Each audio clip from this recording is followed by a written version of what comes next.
I mean, like, we're all a family. Of course. Family of a show, maybe I should say. But so, I mean, Good let's point. talk about it. No, so I honestly, um, it's one of these things that I always think is like, it pops into your head, and you're ever like, does anyone else have these thoughts, or is it just me being insane? Okay.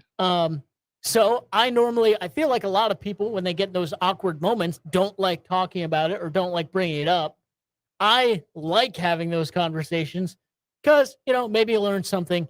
Maybe it's funny. Maybe it makes people uncomfortable.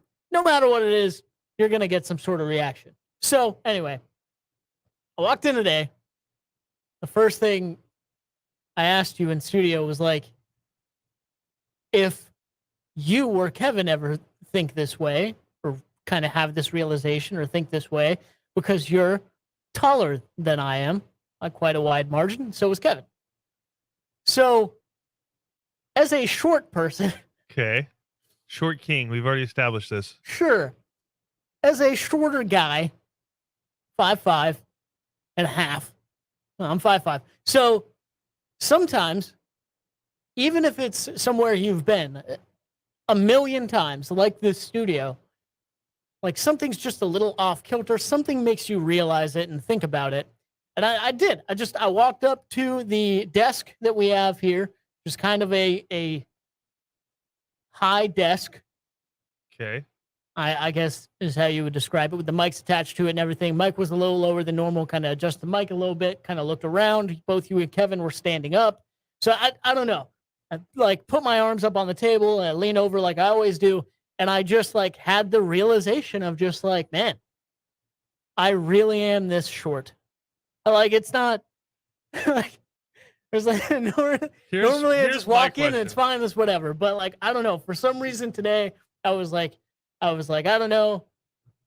Like this thing is like chest on me. It's like waist on you guys. Like, man, I'm a small individual. It is what it is. Here's my question. You don't have that same thought every morning when you get into your truck and afternoon?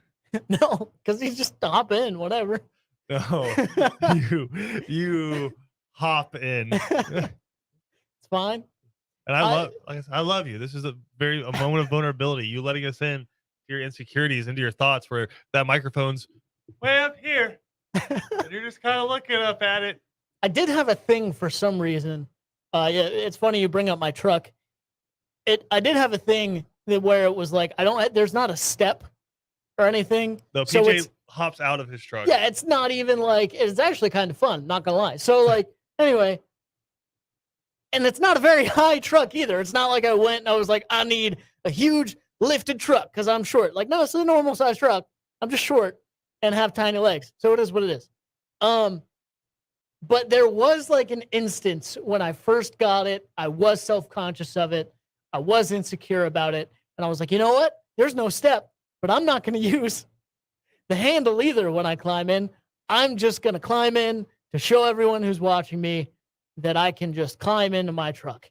And then hell yeah. I thought about it for a second, probably a week in, and I was like, first of all, what the hell? Second of all, no one's watching you get in your truck. They don't care, man. Third of all, it's so much easier with the handle. So like, yeah, anyway, I just started using the handle. But sure, that was another thing that I was like, yes, I was very, what's the word? Aware of how short I was when I started getting in and out of my truck, for sure. It's probably just when you're standing near something that is normal size for other people. Or even like, that's the crazy thing, right?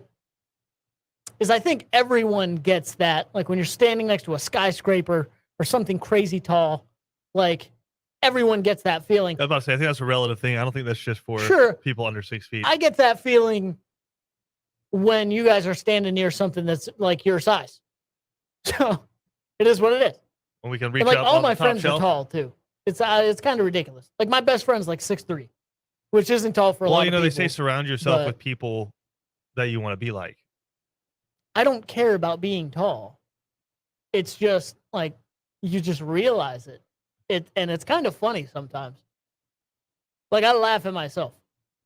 We laugh at you too, big guy. I laugh at myself all the time. It's great. We laugh at you too. If you can't joke about yourself, then like, what are you doing? I'm You're just kidding. I love you, and No, I don't care. I know I that. don't care I know about that. your height. Well, that's why like I'd get annoyed and aggravated if I felt like any of this was hostile from you. Like I know it's just we're all laughing here, including me. Like I can laugh at myself a lot. the only time I see PJ get angry is when he's trying to tell a story, like what's happening earlier, and like PJ was literally trying to do this, and Kevin just barges in, Yeah, for non sure. sequitur. Man, it's hot outside. Yeah, it's like and it's not like he couldn't hear me or whatever. Like he's just standing there. He was just around the Kevin corner. tramples There's no PJ way he didn't in hear me. conversations at least 3 times a day, and it's one of the bigger traditions that we have. It's not an obscurely Kevin thing though. It happens all the time. And I don't know why. It's a thing. Well, I guess you should just keep your stories a little bit shorter. It has nothing to do with that. But I was just trying to get a short joke in that there. was a pretty good short joke because speaking- it's true too. 'cause- Speaking of yeah. traditions, we covered that yesterday. Speaking of traditions, and yesterday we were talking about blue bloods in college football yesterday, right? And Right. I have determined. Oh, Blue Bloods of Let me turn this around. Uh There we go. oh. PJ with the Penn State mug. I'm just I kidding. don't know after what I say if that's going to be true or not. I think we came to the consensus yesterday that we have to move the barometer, the cutoff of what you can count in your history to be a blue blood. So the perfect example is Michigan, right? Yes. They have 11 national championships in their history. Go Big Blue, Sure. right? No, they have. That's true. Go to their Wikipedia page. You're right. Those Wolverines have won 11 national championships. Yep. How many have they won since 1950? It's a good question. I feel like a lot of people won't know. You don't have to count very high. No, you don't. And I want to make sure I'm right here because I see either 1950 or 1960. So as I scramble to the Wikipedia page, It is one or the other. I think there might have been one in the 1950. 60s. I No, am it is correct. the 50s. I am correct. Wow. You know how many they've won since 1950? Oh, I know good and well. Tell me. One Correct. in the 90s. Yes. Their last national championship and prior to 1997 was 1948. Literally, like right after World War II. 1948. PJ. We all treat them like they won it last year. It's ridiculous. And I know you have more hate in your heart for Michigan than anyone here. Always, yeah, But that being said, so this is just the perfect example. Michigan, a blue blood of college football. yeah. Are they? Which college football are you talking about? Again, yeah, The one without face masks? for sure. Yeah, right. It's like everyone is 11-man foot. It looked Yeah. more like rugby than football. Like, yeah, Now, am I saying don't count national championships and we should forget about the history of college football and all that? No, I'm talking about a specific term, blue blood, right? The ones you think back and you're like, these are the standard, I guess is the best way to put it, of college football. Yeah. Right? These programs are what it means to be great in college football. Michigan was what it meant to be great almost 80 years ago. mm-hmm. Not anymore. Almost over. Yeah. Like if you're talking about their first championships, 100 years ago, more than 100 years ago. Correct. So I think the cutoff that I've come to is 1970. Okay. And there's a big reason behind this. Yeah. 1970, and then there was, I think, like 6 teams, including like Georgia, Alabama, LSU, and some other ones that took a little bit longer than. But 1970, pretty much every school in America inside of college football was allowing black people to play college football. Right. And so when we're talking about the history of college football, I think that demographic has had a pretty big impact on the game. Yep. So since they have come in and taken over around the country and won Heisman trophies and quarterbacks have led teams to national championships and have filled out rosters, right? I think that's probably a good cutoff. Like once everybody was allowed to play, okay, now let's determine who's Yeah. really the best. Right. Right. I think that's a very good point. So now let's go back and look at some of the teams that people call blue bloods, because there's one on there and Kevin was like, yeah, we could probably get rid of them yesterday. Not trying to call you out, Kevin. Calm down. But he's like, hey, we can throw them out. And I'm like, I'm not so quick to do it. I want to start with Nebraska. Okay. All right. Have they been relevant lately? No, No. not at all. Been pretty bad.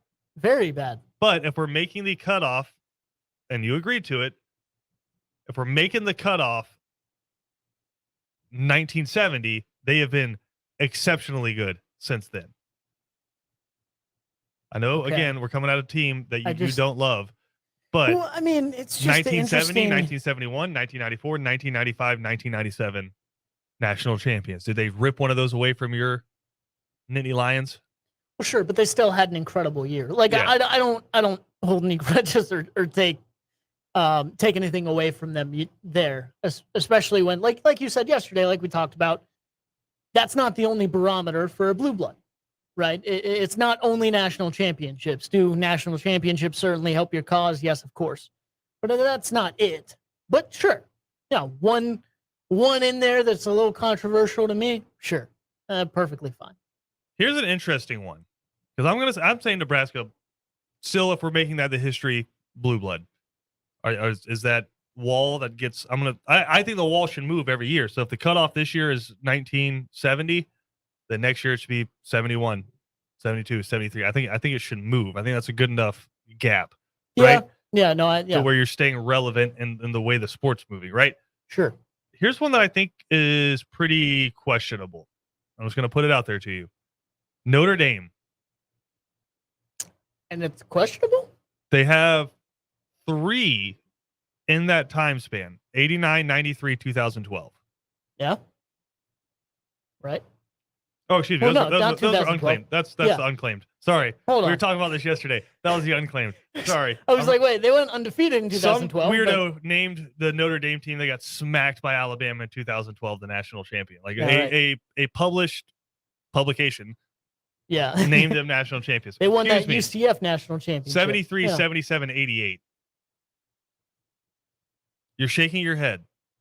No, I was shaking my head thinking about the national championship Yes. thing. Notre Dame's an interesting topic, but I'd say what's amazing about them is like not only sure they won those national championships. This has been a long time since they've won a national championship, sure, but I would argue like if you're going to make Nebraska a part of the Blue Bloods because of their championships that they have won, Notre Dame's been a lot more relevant and have won a lot more games in the span of time and have just been in the thick of things, right? That's the other side of this Sure. whole thing. Do you have to win 11 games a year? Maybe not. Do you have to be in the thick of all of this? I think Sure. for like a period, you have to be of that time. You have to be culturally relevant. I feel like they I think have like been. I think like Nebraska dominated for like in the 90s. Nebraska was the decade of Nebraska. This is another point for me though, is like to be a blue blood, it's like a lot of programs during the span of 1970 to now have had a solid 10 years, have had an Yeah. incredible 10 years, and then have completely dropped off or were completely dropped off before that. So to me, it's like being relevant over the whole span of time. That's why I think, But and I You're think Notre relevant Dame because has you're been. Notre Dame. You're the Catholic school. You have fans all over the country because of that. Right. And you've done a really good job of maintaining, I think, that prowess. I know a lot of people are like clamoring for them to join a conference. I think they've done the right thing. And I think eventually, potentially, you could see teams like USC move away from a conference and become an independent. Well, as Like much as them? what's Yeah. crazy is as much as I hate it and as much as I'm one of the guys, it's like they should probably be in the Big Ten Yeah. or the ACC, one or the other. Like, why? That's what makes it so great. Is like that means they're doing their job. Like me saying I think they should be in a conference means they're doing their job of not being in a conference. I would agree. And I think they're so relevant, but just the fact that they haven't won a national championship since 88. And every time they get there, and there's been some questionable reasons that they've like gotten into the college football playoff, they just get absolutely smacked. Yeah. Sure. I don't know if it's sure. Like it's just never no, close. like I agree. Yeah. I agree with that. I just this whole time in my mind now I'm comparing them to Nebraska. Right? Because they're the two people we've talked about so far. Like I'm just like top of your head. What's the biggest win Notre Dame's had in the last 20 years.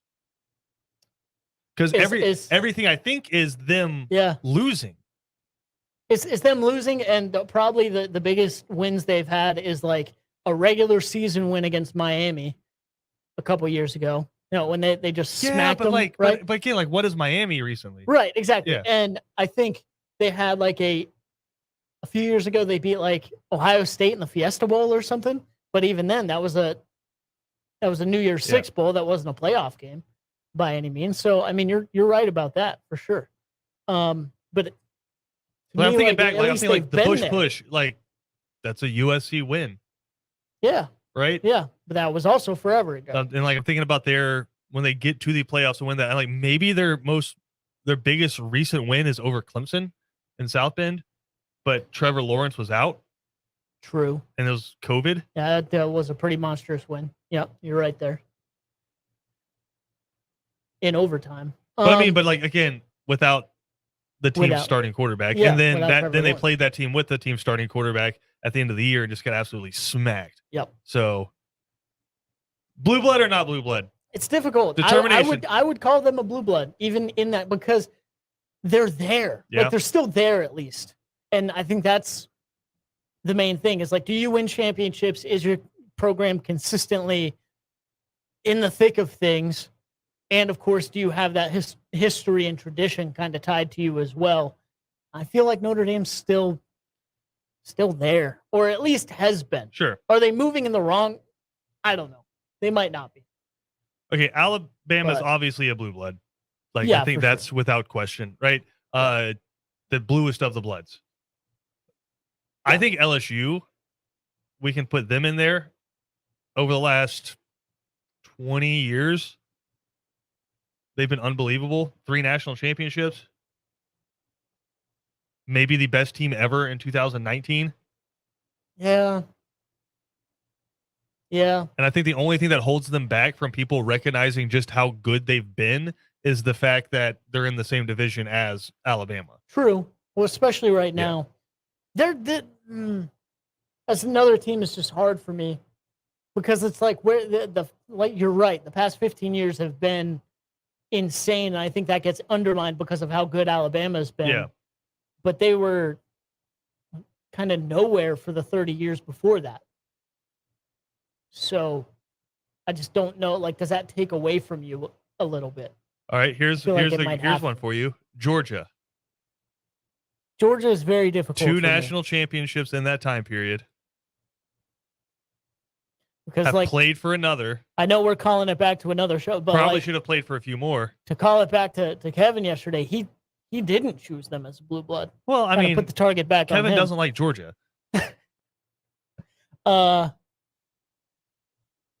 Yeah, I know, and you kind of bookend it too, right? With the championships, the championships in the championship in the 80s, and then of course you have the championship last year.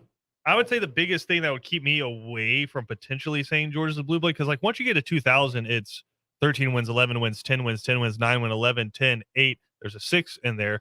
2010, that was rough, but 10, 12, 8, 10, 10, 8, 13, 11, 12, 8, and that's last 8, you only played 10 games. Yeah. Right. And then last year, 14 national champion.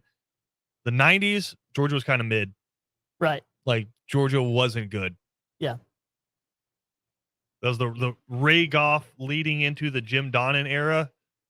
Whole lot of 6, 4, 9, 10, but then 5, 6, 6, 5.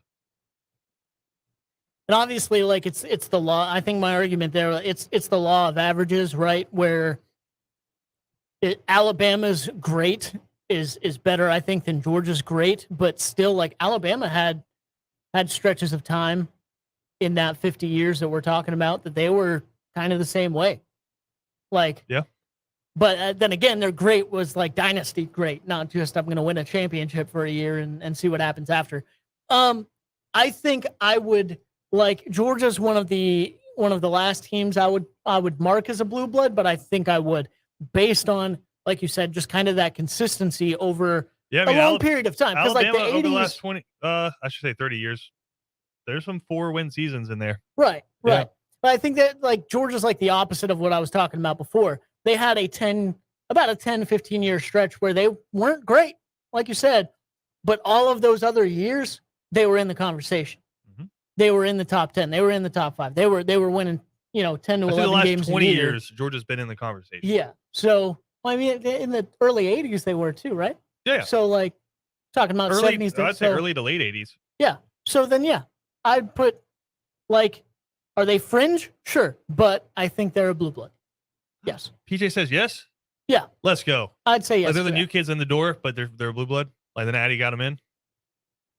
It helped. Like they were knocking, yeah. and then they were like, "All right, we got it." It certainly And they're helped. like, Like, "All right, it was more like you were knocking at the door for a while, and then you finally kicked it down, and Are they everyone's kicking like, Michigan out for Georgia after the Orange Bowl? I wouldn't have Michigan close. So, I don't know. But Michigan's like, dude, I my don't think dad they went kicked here. anybody. My I dad think went here. They kicked Nebraska out. To me, they kicked Nebraska out. And they're more national championships. All right. Well, PJ hates Nebraska too. We got to take a quick break. We'll come back with more. This is Second Down on ESPN Radio.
Second Down on ESPN Radio is presented to you by The Uniform Source.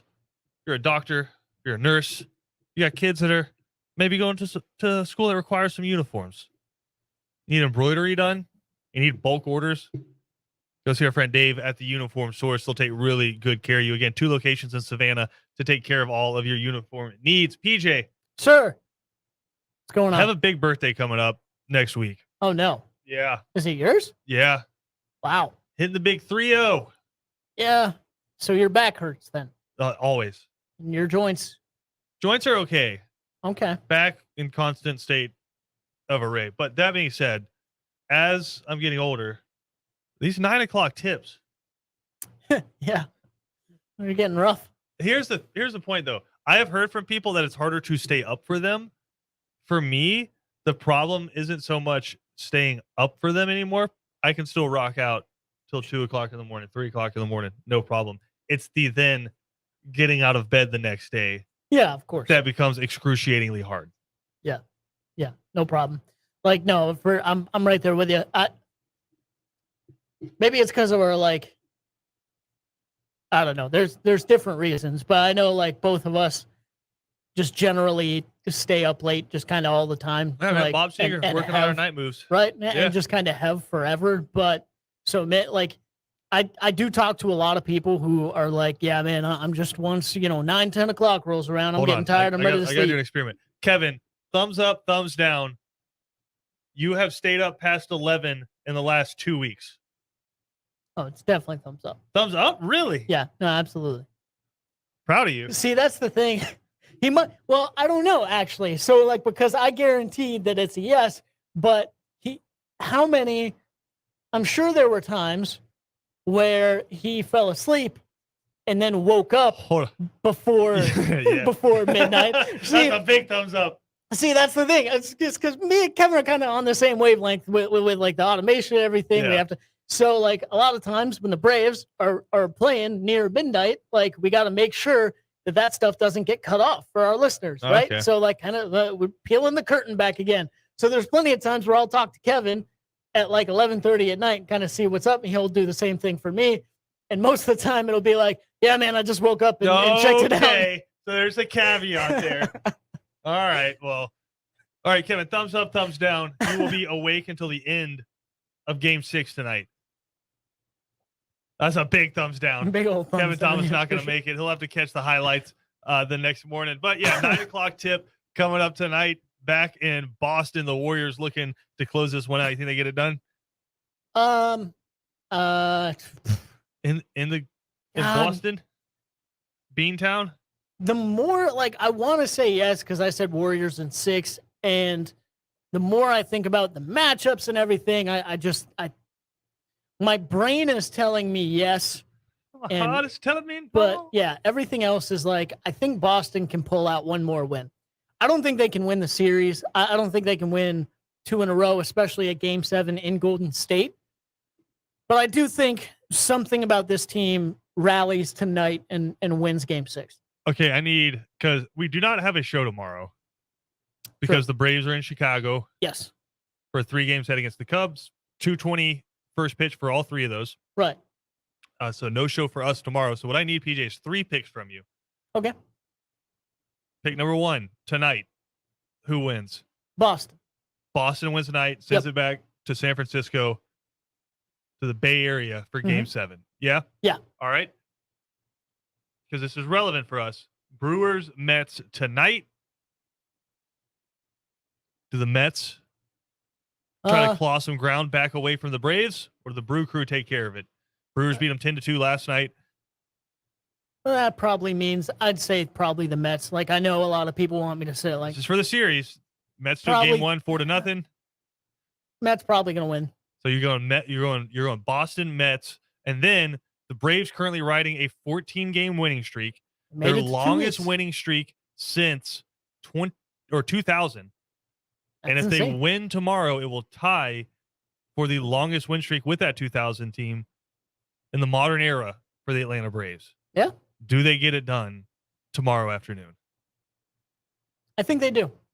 I know it's the Cubs and whatnot, and I think they do though, and they keep the roll going. I need Honestly, some definitive answers. I think they sweep the Cubs. Wow. Yeah. Wow. I think they sweep the Cubs, and the first loss they'll pick up, ending this streak, will probably be. Do they play the Giants or the Dodgers first? I think it's the Giants. Let me go. Hold on. I 2 think seconds. they lose a game in whatever series that is You should after know the this Cubs. because you have to schedule all this. Well, I also talked to Kevin yesterday about the Braves, so like that means I just know basically an Yeah, encyclopedia. 3-game set at Chicago. Then they come home for a 4-game set against the Giants. Yeah, I think they lose one against the Giants. I think that's Well, when yeah, the 4-game streak set. snaps. But still, But they set the record though. yeah, they set the record for sure. So PJ going Celtics, Going all in. Mets tonight, Yeah, Braves, and all 3. because But like specifically for Friday, going with the Braves. right, yeah. Friday specifically going with the Braves, and the Mets are like, this is all Braves, obviously, just going on a streak and playing really well and putting everything together, right? The Mets aren't in full collapse mode. It hasn't happened yet. So I think they win, but it will happen. Yeah, and eventually Soon. they're going to get Scherzer and DeGrom back. Yeah, but that's the thing, is the perfectly Mets thing to do is get them back and then collapse.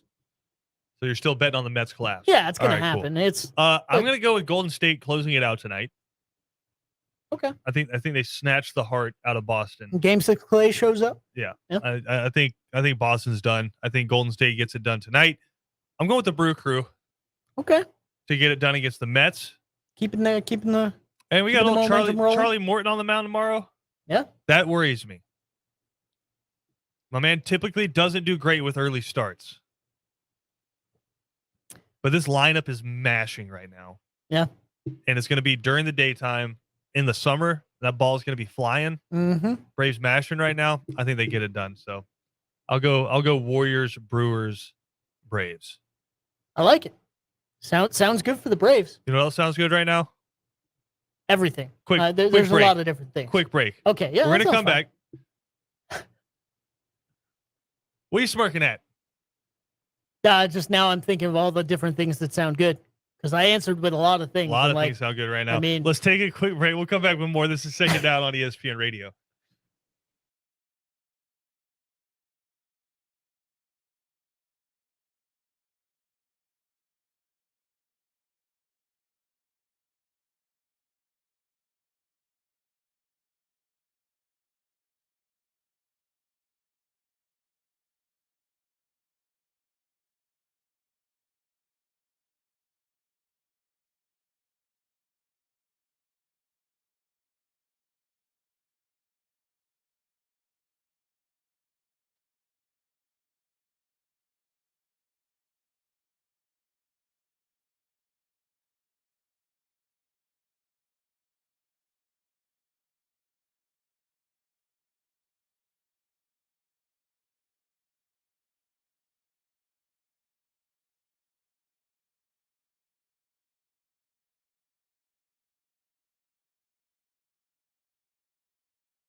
Just a quick PSA to everyone out there listening. Sunday, Father's Day. What? What? Also Juneteenth. I'm just kidding. Coming up on Sunday as well. Yeah. But specific to this segment here, Father's Day coming up on Sunday. So the PSA there being, if you haven't already went out and bought that brand spanking new pair of white New Balances, or what is it, the white Air Monarchs? Yeah, right. Do Do you you sorry. Go ahead. Do you watch those TikToks of that one guy that's like he's always no, I know there's a lot of guys, but he always is doing like the joking TikToks with his dad. Like there's one where like those two. Oh really? Yeah. There's like one dude who's just it's all about him like graduating into daddom and like his dad like delivers him the yeah.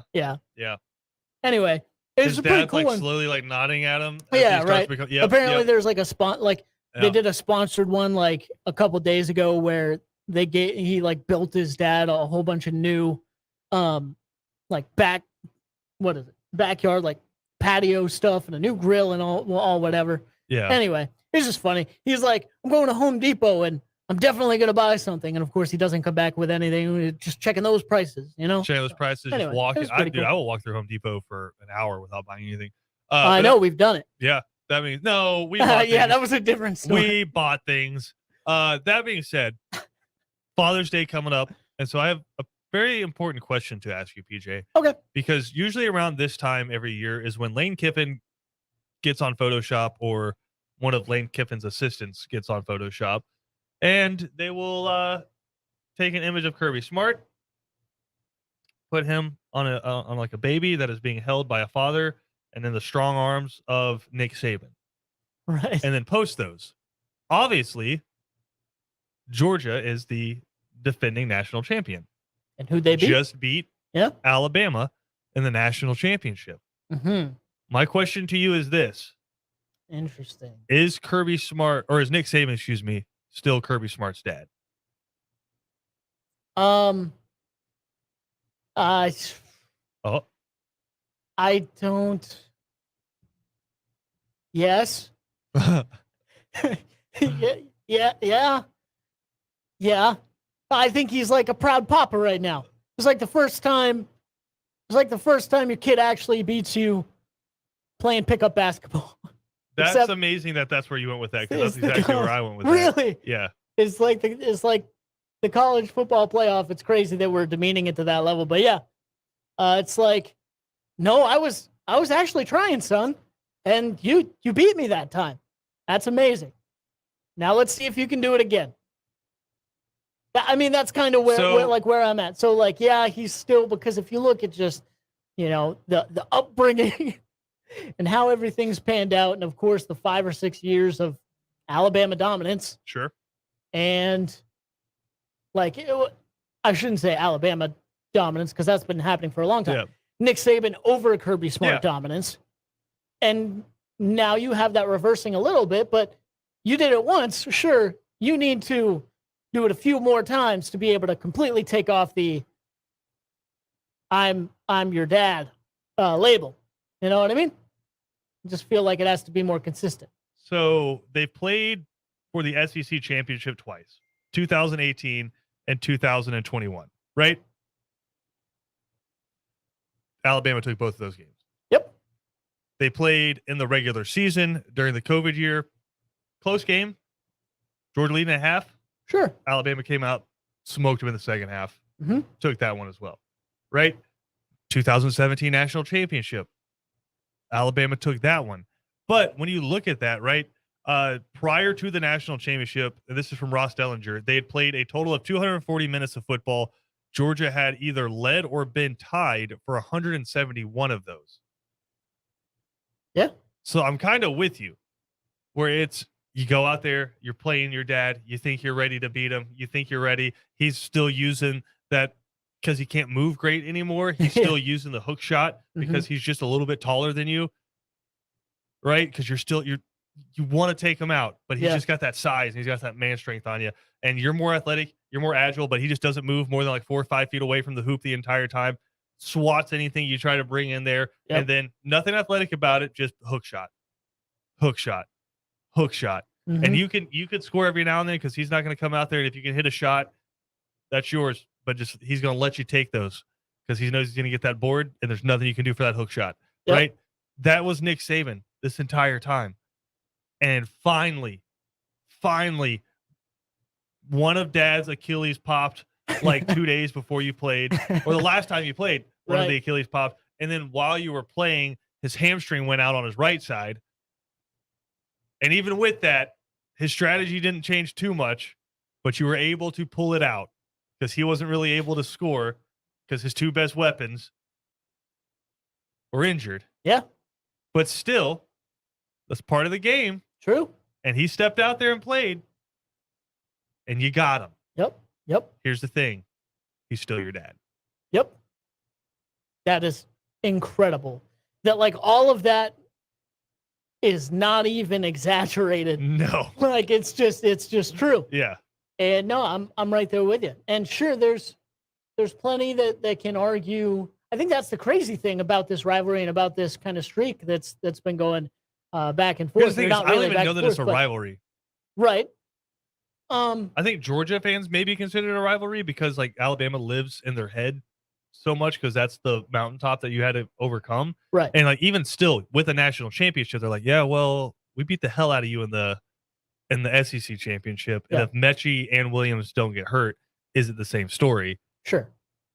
So I just didn't know what else to call it, I guess. Because like you said, like if Alabama considers Yeah. Georgia a rival, then they I can consider almost Ohio guarantee State a that. rival, Yeah. then they consider Clemson a rival. Why? Right. Because they're always there. You know what I mean? So rivalry is the wrong word. But just the way this has gone back, I can hear arguments at least of people saying, like you brought up, man, Georgia's been right there the whole time. It's not like every game they've been in, they got beat by 40 with Yeah. Alabama. They've had leads. There have been times where it looks like they're dominating it and gonna sail away. And like you said, it's like being up 7-2 in a pickup game of basketball against your pop. He starts going to his go-to move, and you just can't go. You end up losing 11-8 because that's just how it works. if he starts fouling you and Yeah, you're not traveling, yeah, but you can't you're call not it. going to 'cause call his you. dad- It's your dad, and like even if you bring it up, he's like, "Oh, you're going to start with Oh. that now." Oh, okay. And then you just get mad because he lives inside your head. True. So yeah, I think Kirby Smart still has to send Nick Saban a Happy Father's Day card. That first step, Yeah. that first step has been taken, but there's a hole you're in. You got to crawl out of Now, that. the first That's time, not one step. and I don't know if this will ever happen, but the first time Georgia goes out there and like smacks Alabama, then maybe it's a different story. Yeah, agreed. I don't know that that's ever going to happen. Nick Saban doesn't typically get smacked. Right. Takes Clemson doing it True. with a historic team. Yeah. I mean, even like just with the way the game was going, like the way the tone of the game was going, especially in that second half, there were moments to me where it felt like Georgia was running away with the national championship, but Alabama was still right there. I can guarantee you for any That's Georgia fan, crazy. it never felt like that. Oh, I'm sure. Until that thing hit triple zeros, even after Keely Ringo's pick six. Yeah. Until that thing hit triple zeros, there was a lot of people holding their breath. That's understandable. That Yeah. being said, Happy Father's Day to all the dads out there. Including Nick Saban. He gets Happy Father's Day from a lot of people, Yeah. even though I don't know if Jimbo's gonna send him one. Probably not. He might be holding out on that one. Let's take a Jimbo's break. like the mad middle child right now. Correct. We'll come back. We'll get you ready for 3 and Out next right here on ESPN Radio.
3 and Out coming up next, right here on ESPN Radio. Myself, filling in for Ben Troop, be hanging out with Kevin Thomas for the next 3 hours here on your radio dial. So don't go anywhere. Good luck. I mean it. You get home, you're ready to go inside, I'm just kidding. see the family. It doesn't matter. I just told you don't go anywhere. Don't you do it. And if you're gonna do it, Don't you dare. you go to ESPNcoastal.com, you turn on the live stream, you take us with you. Big plans for the Father's Day weekend, PJ? No. Damn, your poor dad. No, actually, it's kind of weird. My dad is in Pennsylvania right now with my mom, seeing the grandchildren and whatnot, seeing my nephews. They will be driving back from Pennsylvania on Sunday. So it's kind of weird. Normally, I actually, it's kind of a Zuko tradition, always cook breakfast for Mother's and Father's Day for the respective parents. And this year, won't be doing that. What's the go-to plate for dad So- for breakfast? Oh, I always go like for both of them. I go pancakes, eggs, bacon, coffee. It depends on what I'm feeling. Might throw in, something else every now and then. But those are kind of the staples: pancakes, eggs, bacon, coffee. How much of that can Mario put down? Oh, all of it. Yeah, No, I'm talking like how much, like poundage-wise. of just all of that breakfast. Yeah. Oh, probably 3 or 4 pounds. Same Cool. here Yeah, though. yeah. It's fantastic. Oh, not just pancakes, chocolate chip pancakes. Oh, Yeah. I might be coming to PJ's house for Father's Day coming up. 3 and Out coming up next. Myself and Kevin Thomas. See you on the other side of the break. You're not my dad, so.